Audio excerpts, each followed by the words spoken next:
Hi மக்களே, வணக்கம். எல்லோரும் எப்படி இருக்கீங்க? நல்லா இருக்கீங்களா? இன்றைய பொழுது எப்படி போச்சுன்னு பார்க்கலாம் வாங்க. காலையிலே எழும்பி வாசலை கூட்டி தொளிச்சு அப்படியே ஒரு சின்னதாக ஒரு கோலம். நம்ம ரோஜாயில் பூத்த பூவு காலையிலே நான் அதை பறிச்சிட்டேன். தலையில் வச்சிக்கலாம் அப்படின்னு சொல்லிட்டு.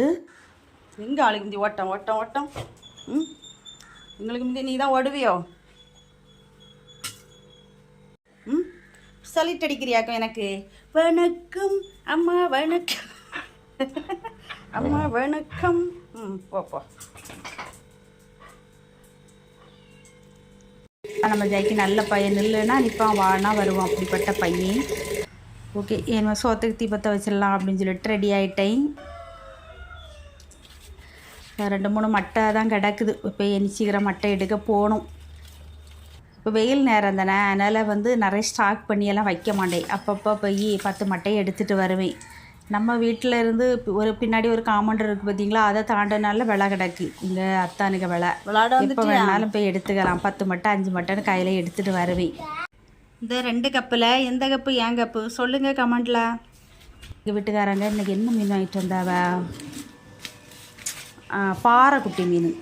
ஆமாம், பாறை மீன். அதில் பழைய மீன் கொஞ்சம் மீன் கறி இருந்துச்சு. அந்த பாறை மீனை அவிச்சிட்டு ரசம் வைக்கலாம் அப்படின்னு சொல்லிட்டு அவிச்சிட்டு ரசம் வச்சுட்டேன். இவியலுக்கு கொஞ்சம் உடம்புக்கு சரியில்லை. 2-3 நாளாக அந்த வெயிலாக இருக்குதுன்னு சொல்லிட்டு மோர் போஞ்சி இதெல்லாம் குடித்து அவியலுக்கு ஒரே இருமல் வந்துட்டு.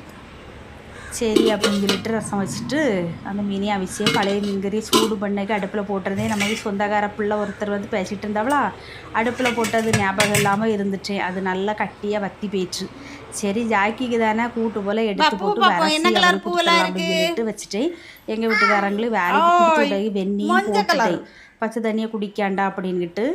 இதுக்கிடையில் நம்ம தஸ்வீந்து கொஞ்சம் நேரம் விளையாடிட்டு போனால் சிதிக்ஸா காலையிலே பூவெல்லாம் வச்சுட்டு மினிக்கிட்டு வந்தால்.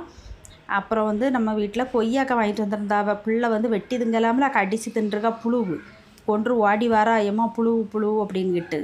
அது வெட்டிதுன்னா தெரிஞ்சிருக்கும். அப்புறம் அந்த தூக்கி குப்பை தொட்டியை போட்டுட்டு அது எனக்கு ஏன்னா பொதுவாக கடித்து எந்த பழத்தையும் போய் சாப்பிடக்கூடாது. வெட்டி திங்கும்போது அதில் புழு இருக்கா என்னன்னு தெரிஞ்சிடும். அதனால்